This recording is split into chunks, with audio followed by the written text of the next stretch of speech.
दिलीप बाबू, good afternoon. मैं आपसे ये जानना चाहता हूं, सबसे पहली बात, क्या क्या हो गया? अभी कुछ हुआ नहीं है। नतीजा तो आने वाला है, प्रोसेस में है और हम लड़ाई में हैं।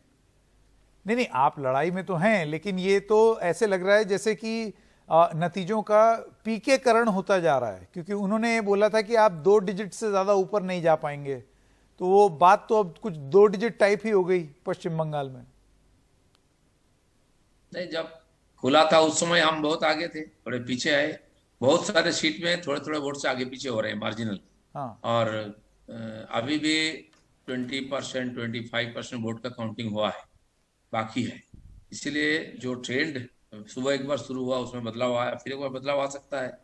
क्योंकि जिस ट्रेंड को लेकर चुनाव हुआ आगे तक, उसमें बदलाव का संकेत था। तो हम उम्मीद कर रहे हैं अभी भी उसी दिशा में चुनाव जाएगा। नहीं, पर आप मुझे ये बताइए दिलीप बाबू, ऐसा कैसे हो सकता है कि आप 294 के हाफवे मार्क से इतने पीछे हैं? बहुमत के आंकड़े से आप अभी बहुत ज्यादा पीछे हो गए हैं। आपका यह कहना है कि एकदम से आगे की काउंटिंग में काया पलट हो सकती है? हुआ था ऐसा बिहार का चुनाव, पिछले पिछले बार का देखिए आप। हम्म। हम लोग जीत रहे थे, अचानक बदल गया नतीजा। और इस बार का जो काउंटिंग हो रहा है वो डबल लंबा हो रहा है। हाँ। अभी बहुत स्लो हो रहा है। और 17 राउंड होता था, 27 राउंड तक होने वाला है। कोरोना के चलते टेबल भी कम है। तो इसलिए जो नतीजा आ रहा है, और बहुत थोड़ा फर्क में चल रहा है सब जगह, सैकड़ों में, 1-2 हजार में। हम्म। तो इसलिए इसका बदलना बहुत बड़ा कठिन बात नहीं है। मुझे तो उम्मीद है कभी बदल सकता है। तो आपका यह कहना है कि अभी भी इसको फाइनल रिजल्ट ना माना जाए, ना ही इन रुझानों पर ज्यादा विश्वास किया जाए, क्योंकि अभी भी चीजें बदल सकती हैं और आप उम्मीद रुझान तो लगाए रुझान हुए है, हैं। ठीक है, लेकिन रिजल्ट ना माना जाए इसको। दिलीप बाबू, मुझे ये बताइए कि नंदीग्राम में शुभेंदु अधिकारी आगे हैं और उन्होंने मुख्यमंत्री के मुकाबले काफी बढ़त हासिल की हुई है, लीड है उनकी, गेन है।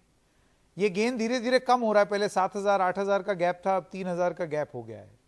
लेकिन ऐसी स्थिति में जब तृणमूल कांग्रेस जीत जाएगी लेकिन उनके मुख्यमंत्री उम्मीदवार हार जाएंगी, इससे क्या संदेश जा सकता है?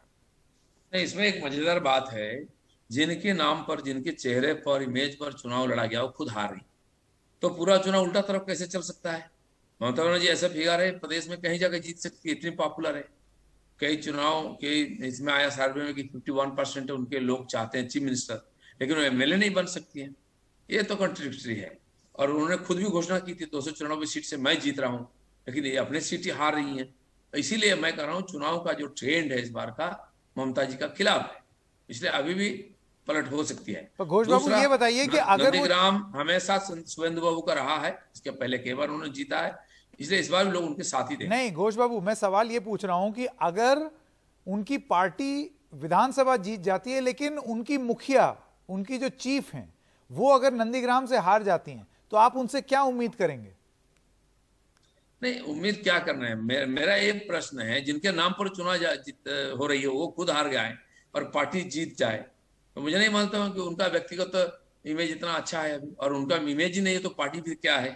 व्यक्ति एक छोड़ करके पार्टी में कुछ है ही नहीं। तो इसलिए ये बहुत बड़ा कंट्रोवर्सी है। इसलिए मेरा कहना है कि पब्लिक की जो मूड थी ममता बनर्जी के खिलाफ थी, परिवर्तन की तरफ। और एक इसलिए अंतिम समय तक भी बदल सकता है नतीजा। एक चीज जो देखने को आ रही है अभी घोष बाबू, ये है कि आपके जो जितना भी गेन हुआ है, एक तरीके से ऐसे लगता है कि आपने लेफ्ट और कांग्रेस के जो गढ़ हैं, वहां से आपने बढ़त हासिल की है। हमने बिल्कुल यही ट्रेंड, यही रुझान 2019 लोकसभा चुनाव में भी देखी कि उन्होंने, तृणमूल कांग्रेस ने अपने वोट शेयर बरकरार रखे और आपने बहुत ज्यादा बढ़ाया, क्योंकि लेफ्ट का वोट शेयर आपकी ओर ट्रांसफर हो गया। यहां पर भी कुछ वैसा ही देखने को मिल रहा है। तो 2019 और 2021 में क्या कुछ भी नहीं बदला आपके लिए? नहीं, कुछ क्षेत्र जहां हम कमजोर थे, साउथ 24 परगना, बीरभूम, वहां हमारा रिजल्ट पहले से अच्छा हो रहा है। हाँ, ये बात सही है कि कुछ जगह हम लोग जीते थे, वहां थोड़े थोड़े वोट से हम पीछे हैं। इसलिए वहां कभी भी बदल सकता है। कुछ कुछ क्षेत्र होता है, कोई विशेष पार्टी का कोर इलाका होता है, वहां ज्यादा वोट मिलता है, और दूसरे क्षेत्र में दूसरे पार्टी को मिलता है। इसलिए अदल बदल होता ही रहता है, और ये कभी भी हो सकता है। कौन से ऐसे इलाके हैं जहां आपको ये लगता है, और ऐसी कितनी सीटें हैं जो आपने मैप की हैं जहां पर बहुत ही क्लोज कॉन्टेस्ट है, यानी कि जहां पर थोड़े कुछ वोट्स में ही जहां पर स्थिति बदल सकती है? कुछ तो आपने आकलन किया होगा।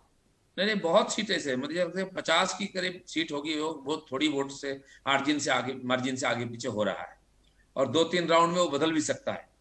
जहां अभी 20-20 राउंड बाकी है, 18 राउंड बाकी है, तो वहां कभी भी नतीजा बदल सकता है। बहुत ज्यादा फर्क कहीं नहीं हुआ अभी तक। नहीं, अगर आप 50 सीट आपके हिसाब से भी अगर आप कह रहे हैं जहां पर स्थिति बदल सकती है, तो अभी आप बीजेपी जो है ताज़ा रुझानों के हिसाब से 84 पर है। तो अगर मैं 50 में से आधे भी आपके पक्ष में अगर देख लूं, तो भी सरकार बनने की स्थिति में नहीं है भारतीय जनता पार्टी। नहीं, सरकार बनेगी किसकी वो तो पूरा डिक्लेयर हो जाएगा 294 सीट, तब पता चलेगा। लेकिन अभी जो ट्रेंड है, जो रुझान है, उस पर हम चर्चा कर रहे हैं। उसमें काफी उलटफेर हुआ है आगे पीछे। हमारे एक करीब करीब 50 सीट पीछे आया है। हाँ, आगे भी जा सकता है, इसलिए मैं कह रहा हूँ जिस गति से हम आगे बढ़ रहे हैं, थोड़ा सा रुझान पीछे आया है। अब इसको कुछ तो लोग आगे बढ़। हाइपोथेटिकल सवाल कह सकते हैं, लेकिन घोष बाबू मैं आपसे ये पूछना चाहता हूं कि एक पार्टी जो कि सिर्फ 3 सीट पर थी 2016 में, और अगर हम एक बार को ये भी मान लें कि ये जो अभी मौजूदा ट्रेंड है, रुझान है, कुछ इसी तरीके से अगर स्थिति बन जाए कि आप 101 के पास आकर के रुक जाएं, तो 3 से 100 का सफर ये अपने आप में भारतीय जनता पार्टी कितनी बड़ी उपलब्धि मानती है? नहीं, बिल्कुल सही है। हमने बहुत परिश्रम किया, हमारे कार्यकर्ताओं ने बहुत बलिदान भी दी है। हम तो बहुत आगे बढ़े हैं। चुनौती बहुत बड़ी थी और छलांग भी बहुत बड़ा था हमारा, लेकिन टारगेट हमारा 200 था। तो उसमें वहां पहुंचने के लिए हम लोग चले थे। अब 100 में रुक जाए कि क्या होगा, वो तो आगे देखेंगे। त्रिपुरा का घटना देखिए, बीजेपी ने बहुत बार ऐसा चमत्कार किया है। त्रिपुरा में 5 साल पहले चुनाव में एक सीट में हम सेकंड पोजीशन में नहीं थे। सीटों में सब में केवल एक में हम हमारा डिपॉजिट बचा पाए थे, और दूसरे चुनाव में हम छा गए, हम सरकार में आ गए, पार्टी गायब होगी दूसरी। तो इसलिए राजनीति में कुछ भी हो सकती है, लोकतंत्र में। और बंगाल की जागरूक जनता है, वो जानबूझकर पोलिंग की है, पीसफुल पोलिंग हुआ है। मुझे लगता है कि परिवर्तन की तरफ ये पोलिंग हुआ है। इसलिए मुझे अभी भी इंतजार है कि इसका रिजल्ट में परिवर्तन हो सकता है। मैं 2 आखिरी सवाल पूछूंगा। एक सवाल ये कि अगर आप सरकार नहीं भी बना पाते, अगर अभी भी क्योंकि रुझान आ रहे हैं, तो आपको लगता है भारतीय जनता पार्टी अपने आप को पश्चिम बंगाल में एक मजबूत विपक्ष की तरह देखता है, जो कि बंगाल में बहुत टाइम से नहीं देखने को मिला है, एक मजबूत विपक्ष? हाँ, यहाँ के लोग मजबूत विपक्ष चाहते भी हैं। दोनों पार्टी होती है। हम विधानसभा में कम संख्या में होते थे, लेकिन मैदान में हम ही मुख्य विपक्ष के रूप में अभी तो रोल प्ले किए। तो इसलिए नतीजा जो होगा और जनता जनार्दन जो राय देगा, उसको तो मानना ही पड़ेगा। लोकतंत्र को मान के हम चलेंगे। लेकिन हम तो सरकार बनाने के लिए निकले थे, उसी दिशा में अभी भी फाइट कर रहे हैं हम। चुनाव का नतीजा पूरा डिक्लेयर नहीं होने तक हम पीछे हटने के लिए तैयार नहीं। घोष बाबू, मुझे ये बताइए कि पश्चिम बंगाल को 8 चरण के एक चुनाव में ढकेलना, सबसे लंबा विधानसभा चुनाव कराना, कोई भी जीते या कोई भी हारे, आपको लगता है कि पश्चिम बंगाल की जनता कोरोना की लड़ाई हार रही है इस जिद की वजह से? ऐसी क्या जिद थी कि चुनाव इतना लंबा किया जाए, उसमें कोई भी जीते कोई भी हारे? आपको नहीं लगता है कि लोगों को झोंक दिया है इस कोरोना की लड़ाई में? नहीं, इसके पहले भी 7 फेज में चुनाव हुआ। कोई उस समय ये प्रश्न नहीं आया, क्योंकि जो लोग उस समय जीते थे उन लोगों का इस बार हारने का संभावना था, इसलिए इस प्रकार आया और कोरोना को इशू बनाया गया। आसाम में 126 सीट में 3 फेज में हुआ, तो इससे यहाँ तो बहुत ज्यादा सीट है उससे। तो इसीलिए बंगाल की जो चुनाव की प्रकृति हिंसा के साथ होती है।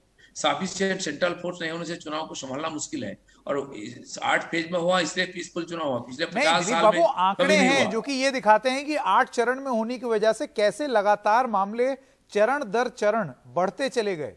It kept rising phenomenally. कम चरणों में होते तो जल्दी खत्म होते, नहीं, दिल्ली शायद में मामले कहाँ कम चुनाव होते, था? कैंपेनिंग कम होती। दिल्ली में चुनाव कहाँ था? महाराष्ट्र में कहाँ चुनाव था? वहां तो लाखों में संक्रमण हो रही है। तो इसलिए इशू बनाना, राजनीतिकरण करना कोरोना को अलग बात है। कोरोना से निजात पाने के लिए सही तत्व पर चर्चा होनी चाहिए, और उसको चुनाव के साथ जोड़ना नहीं चाहिए। और ये लोग इसलिए जोड़ रहे थे, उनको लग रहा था वो हार जाए। Dilip Ghosh, the BJP president of West Bengal, thank you very much. He still feels and he's धन्यवाद। hopeful that the results will change